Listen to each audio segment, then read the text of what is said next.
Tu entends Israël, Gaza, Palestine, mais tu ne comprends pas vraiment ce qui se passe? Voilà l'histoire, en version courte.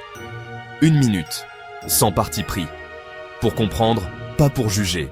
Imagine une terre pas plus grande que la Bretagne. 2 peuples la revendiquent. Les Juifs, après l'Holocauste, cherchent un refuge.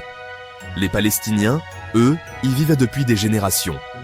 En 1947, l'ONU propose de partager la terre. Un État pour les Juifs, un État pour les Arabes. Les Juifs acceptent, les Arabes refusent. Ils trouvent le partage injuste. La guerre éclate. Israël est proclamé. Les Palestiniens perdent leur terre. C'est la Nakba, la catastrophe en arabe.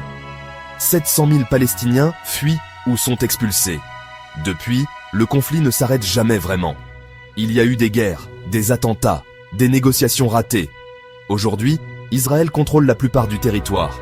Les Palestiniens, eux, sont divisés.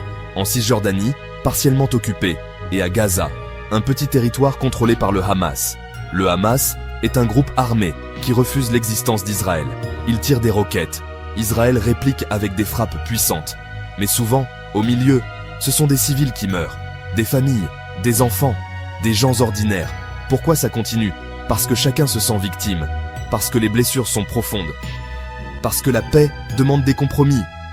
Et que personne n'est prêt à les faire. Ce n'est pas juste une guerre de religion. Ce n'est pas blanc ou noir. C'est une histoire de terre, d'histoire, de souffrance. Alors, si tu entends encore parler de Gaza ou Jérusalem, tu sauras au moins pourquoi c'est si compliqué. Comprendre, c'est déjà un pas. Partage si tu penses que c'est utile.